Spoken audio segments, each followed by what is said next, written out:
My name's Tim Moen. I am the leader of the Libertarian Party of Canada. I live in Alberta, Canada, up around Edmonton. And I've been the leader of the Libertarian Party for about 6 or 7 years. So quite a while. I've made a couple of runs for Prime Minister and haven't been successful yet. It kind of shows in Canada right now. We are definitely the opposite of libertarian. Yeah, and there's so much to talk about as far as politics and COVID and the lockdown and all that. And before I get to that, I see you have a piano. I'm guessing you play a little bit of music yourself. Yeah, I do. I tinkle around a little bit. Just mental health. Besides Rush and the Tragically Hip, what would be a Canadian band you would recommend us Americans listen to? I would recommend this band called Nickelback. They are the best band in the world, and everyone who hears them loves them. And they're from my home province, Alberta, and they represent everything that's great about Alberta. So I'm just baffled by what's going on in Canada right now. You guys are, and I guess it depends where in Canada you are, but there is a lockdown in Canada as we speak. Yeah, well, I mean, we're similar to the U.S. in that our provinces kind of all have different policies or govern the lockdowns in their own provinces. So, but yes, they're basically in lockstep with each other. You couldn't tell a difference between a conservative province versus a liberal province in Canada. They govern pretty much identically. And yeah, most of the provinces are currently locked down. We have, the restaurants are closed. Certainly there's no entertainment. It sounds like things may be reopening in July, but we've been under this for close to a year now, to varying degrees. Yeah, so I'm confused, and also it sounds like the vaccine rollouts have not been as quick in Canada than they have here in the United States. Yeah, we've definitely, our Prime Minister has definitely dropped the ball, and we haven't had the supply that the U.S. has had, certainly. So, we in Canada, what they've done is, because of the short supply, they focused on first doses. So I think we're close to where the U.S. is at in terms of number of people who have gotten at least one jab, but we're miles away in terms of people who've gotten the second jab. And, a friend of mine got his first vaccine about 3 weeks ago, and on his vaccine card, it said he's not eligible for the second dose until after August 31st. So we're talking about more than 4 months later. And that's because we have a shortage of vaccines here in Canada. It's just crazy, because here in the States, if you got a vaccine required 2 shots, you got your first one and then you got your second one a few weeks later. As far as the lockdown, is it true that some areas even had curfews? Yeah, in Quebec they had a curfew, a 10 o'clock or 9 o'clock curfew. I can't remember what time it was, but they were issuing tickets for people being out past that time. There was numerous run-ins with the police. In one Canadian town recently, I think last week it was, someone got issued a fine for shaking someone's hand in public. And this is the kind of thing that's going on up here. So what confused me so much here in the United States is, we first had the lockdown, and then there were all these reopen rallies, and the people on the left were very against the reopen rallies. It would say that, this is going to spread COVID. And then a few months later, there were the protests about George Floyd, and then nobody cared that you could be outside doing all sorts of stuff. With the two extremes where you got one side that, thinks it's completely a hoax and that it's not a serious thing, and then the other side who want to keep wearing masks out in public, even if they're vaccinated and so forth. Where do you fall in all of this, questions about COVID? Yeah, well, look, I look at both sides as kind of lining up on tribal grounds, right? There's very little independent thinking going on, and a lot of virtue signaling to your tribe. On the one hand, if you are against all these government lockdowns, well, then you also have to be against the vaccine. You have to be, you have to subscribe to all these weird conspiracy theories about, vaccines cause shedding and being the virus itself. And then on the other side, if you are pro-vaccine or something like that, you have to be in favor of lockdowns. And, so people are lined up on both sides. I look at this whole issue as a statist's wet dream. They this is a perfect situation to divide us and keep us separated. And, between the people that are keep everyone fearful, right? And when people are afraid, they are divided and engage in conflict and don't act rationally. And so for the past year, there have been those that have been frightened of COVID. And then on the other side, there's been those that have been frightened of government overreach or something like that. And they are, they're lining up on either side. So where do I fit in this? Well, look, I'm a frontline worker. I'm a firefighter paramedic.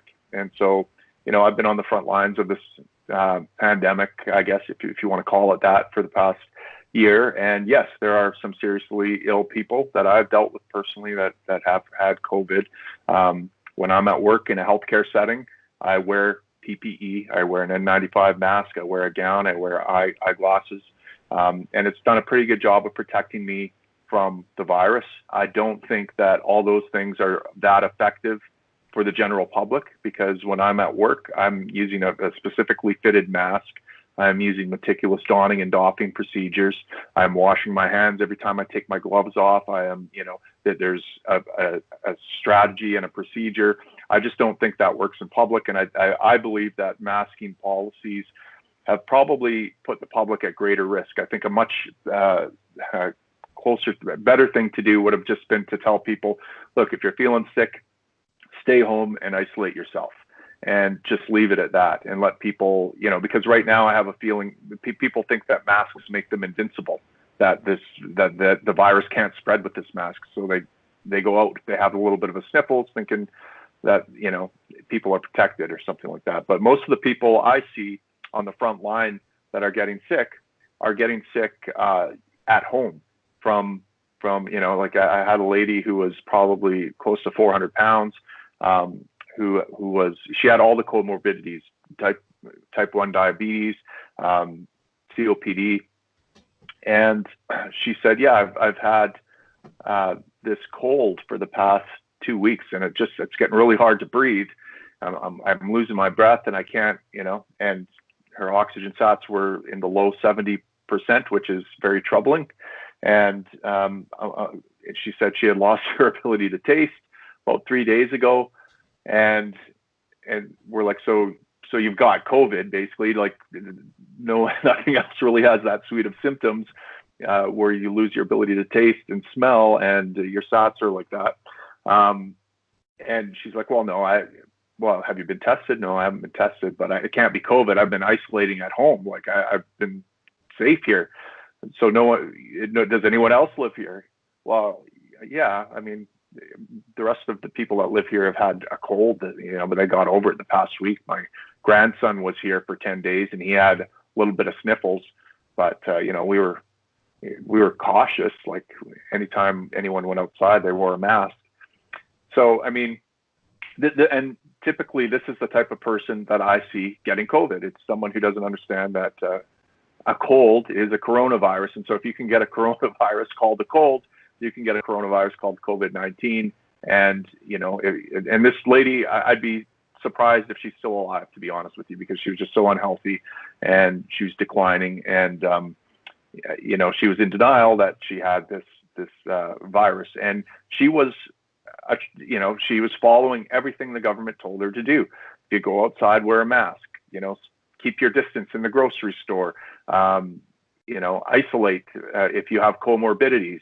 But people aren't going to isolate from their family. And if their family has the sniffles and you write it off as just the cold, because look at, from her perspective, everything, she was scared poopless of COVID-19. because of everything she saw on the news, right? So that's a serious thing. COVID-19 is a serious thing. And my grandson just has a little bit of the sniffles. So obviously that can't be COVID-19. That's nothing, right? So from my perspective, the government and media narrative here has put people more at risk by focusing on all these arcane rules and public health policies and lockdowns and central planning nonsense. I mean, you don't know what the rules are one day to the next. At least that's how it is here in Canada and certainly in the healthcare system. If they would have just explained to people, look, this is like the cold for most people, but for some people it can be deadly. And so if you have the sniffles or just a little bit of a scratch in your throat, stay home and isolate and protect those that you love, and just leave it at that and let people manage their own risk rather than keep people glued to the television set, continually interested in what do I need to do to protect myself now. So so that's my perspective. Yeah, COVID's a real thing, and it's pretty serious for some people, and mostly it's not that serious for most people that are healthy. Sure. So is it similar in Canada as far as your access as a member of the Libertarian Party? I mean, to get in, for instance, debates, do they allow the Libertarian Party in the debate, or do they set high thresholds? I mean, here in the United States, as you I'm sure know, Democrats and Republicans run the show, and we don't let third and fourth parties into the debates typically. What's it like as a, party? Is the Libertarian Party there in Canada? Yeah, I mean, it's very difficult to get into the debates here. I think the last election, they said that we had to have a candidate or an electoral district association, which is like a constituency association or a district association, basically the regional organization for the party in every single riding across Canada. And we had to have a shot at getting at least one Libertarian elected in one riding. And of course, the polls don't even ask about Libertarians. So, good luck getting any polling going there. And, the other thing that makes it difficult is that it's very easy to start a political party in Canada. And so there's a lot of competition on the market in terms of political parties looking for that liberty vote. And there's not a lot of libertarians here. So, we are competing with parties like, one of the rising parties is kind of a populist party called the People's Party of Canada. And it's a bit different than the People's Party in the US, which is very left-wing. This is kind of a right-wing populist party that has some libertarian leanings, but is focused on limiting immigration, let's say, and isn't all that concerned about a bunch of other infringements of liberty that the government's doing. So it's not the kind of libertarian party I would like. But for someone who's concerned about the lockdowns and they see this party rising, that's kind of who they might glom onto. And then there's the Maverick Party, which is another populist party that has some libertarian leanings. And there's just a number of these upstart parties. So it's kind of hard to break through the noise here in Canada in terms of attracting liberty-oriented votes, and really, because from my perspective, the proper role of a Libertarian Party is to make more libertarians. If you are trading principles for votes, then you're doing it wrong. Culture or government, a libertarian government is downstream from culture. And the only way we're going to get that kind of liberty-oriented government is by making more libertarians. And that requires people that understand basic libertarian tenets. So, unless your party's doing that, I don't think you're even in the liberty game, to be honest with you. You can preach against the lockdowns and against this particular draconian government measure all you want, but if you're not actually making a libertarian, you're wasting time. You're not even playing the game. The most you can do is form government. But then what? What do you do once you form government in a society full of statists? Can you legislate liberty? No, you definitely can't. People want government. They can't wait to be jackbooted. And that's the same on both the left and the right side of the spectrums. So until we have more libertarians, that's an issue. So yeah, it is definitely a challenge. in Canada to break through the noise because there's so many different political parties, and because Elections Canada sets the bar pretty high for getting into these national debates. But to be honest with you, I don't think a lot of Canadians even watch the national debates.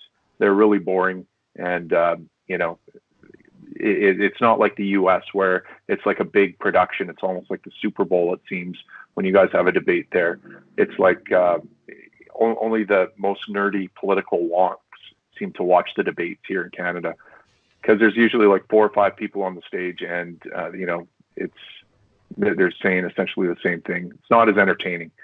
Maybe if we had a Trump figure here in Canada, it would be entertaining, but we don't. So, well, in England, they have Jeremy Corbyn. Here in the United States, we have Bernie Sanders. Is there like a left-wing character like that in Canada?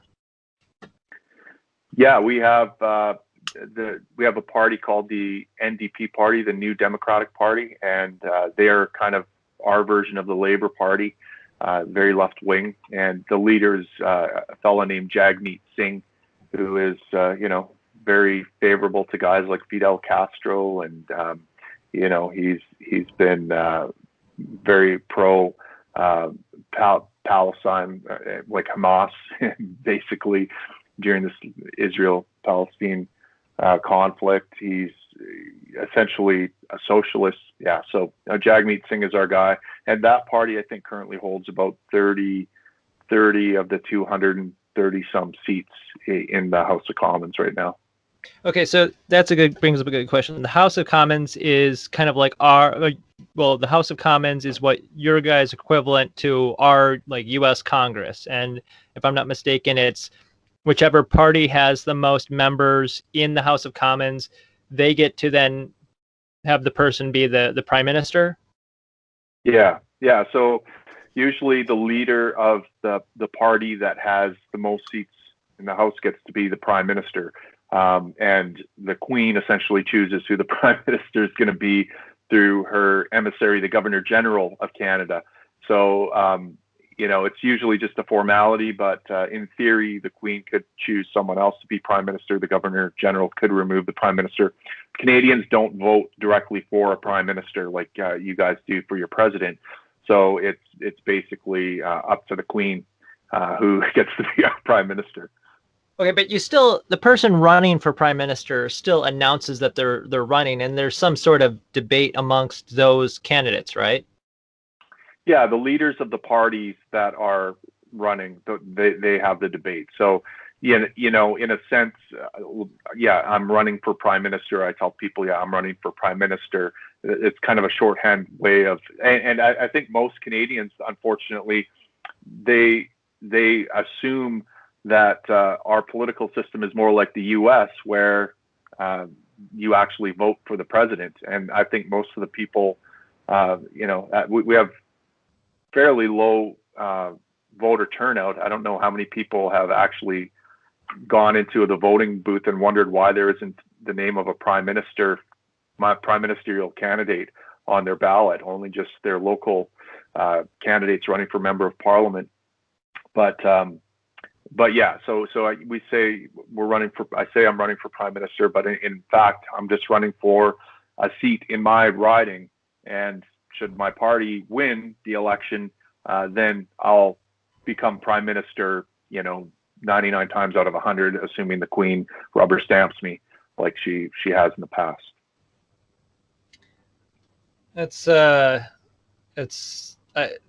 The system there is very interesting. I'll say that. So going on to another issue, if you talk about tar sands, most Americans don't even know what the tar sands is, and here we talk a lot about the Dakota Access Pipeline and so forth. But what are your thoughts on the fracking and the tar sands and so forth?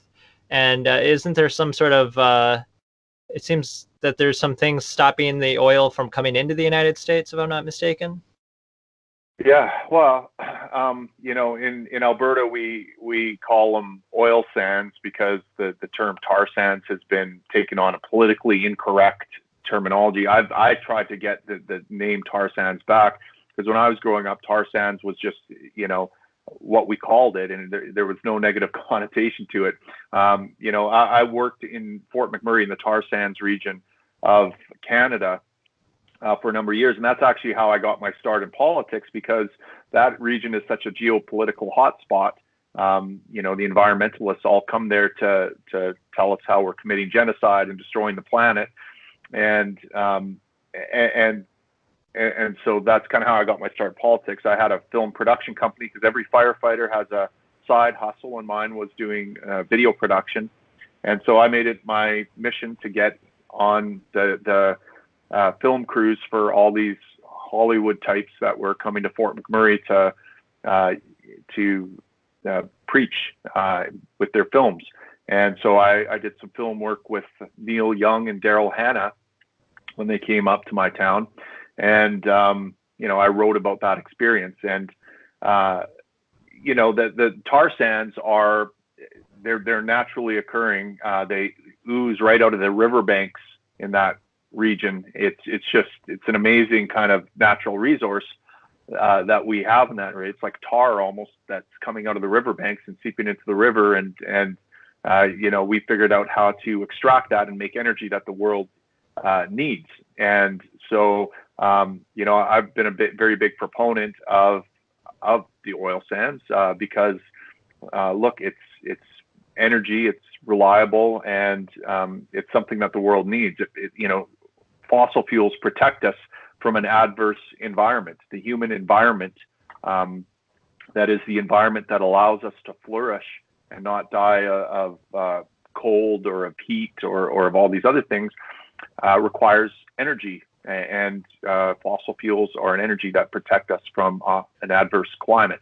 And Fort McMurray and the oil sands and the tar sands produces that, and so does fracking and all these things. And so, I'm sure there are certainly some negative effects from these activities. There's pollution and whatnot, and we need property rights, strong property rights, to protect people who are harmed by pollution and protect them from pollution.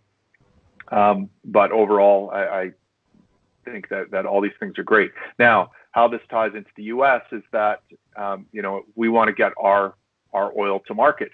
And the Keystone XL pipeline is one of the ways we want to do that, which is will allow our producers here in Canada to sell oil to refineries in Texas and various points in the U.S. Without having to ship it by rail, let's say, because a lot of it gets shipped by rail right now, and we'll be able to sell more of it to you fine folks down south there. And of course, that is a contentious issue every election. Obama kiboshed the pipeline. Trump, approved it again, and now Biden has kiboshed it again. So it's very frustrating for us as Canadians to see that you guys want conflict oil more than you want our oil. Like, you'd rather have oil from Saudi Arabia or Venezuela or all these places where the money you pay these governments is going to human rights abuses versus us, friendly Canadians up here who always say sorry and are polite. And we are sorry about Nickelback and various other bands, but that's no reason to hate our oil or hate us. We've got very ethical oil up here, and unlike other places like the First Nations or Native communities in and around the oil sands region, there's always contentious there and focus on how the oil sands are negatively affecting them. But if you actually talk to people in those communities, their lifestyle and flourishing is much greater than other reservations because they have all this opportunity to work for oil sands and oil companies, and so they're very well off because of that. And there are a few Native activists that make a living out of shaking their fist at oil companies and at what's going on. And there are some legitimate concerns there that I would want to fix as a Libertarian Prime Minister. But by and large, it's been an overall positive effect for those communities there. So we're pretty proud of our product, and a lot of people I know work in the oil industry, and they're good people, and we think it's a positive for the world. So yeah. Okay, so moving on to another issue, Canada, I can't remember how many years it's been now, but a few years ago, the nation of Canada legalized marijuana completely, or is there still some restrictions on it? Oh, yeah, there's more things to get arrested for than ever in Canada regarding cannabis. Now, yes, it's true that we have cannabis dispensaries across the country now that sell licensed cannabis to people, and so that's great. I mean, consumers now have a choice, but these mom and pop grow ops that were kind of operating in a legal gray area for a while as medical cannabis producers are having a difficult time transitioning over to the legal market in recreational use, because in order to transition, you have to get a license from the government, from Health Canada. It's a federal license to grow and produce marijuana, and these are proving very costly and difficult to get. And it's the people that are most connected to the government that are getting these licenses. For example, Justin Trudeau, our current prime minister, his campaign chief financial officer owns one of the largest, or did own one of the largest cannabis companies in Canada while legalization was happening. And they happen to be one of the handful of companies, of course, that got a license to produce cannabis for the recreational market.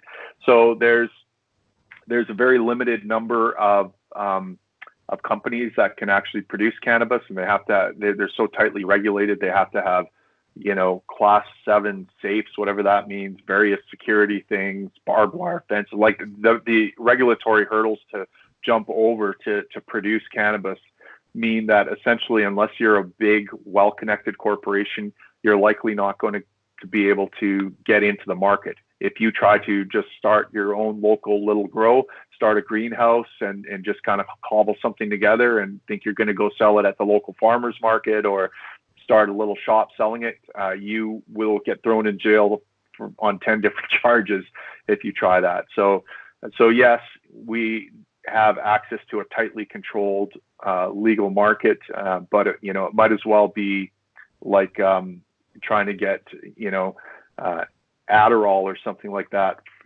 Yes, Adderall is legal. We can go get it if we go to a doctor and get a prescription, and if a big pharmaceutical company is allowed to produce it.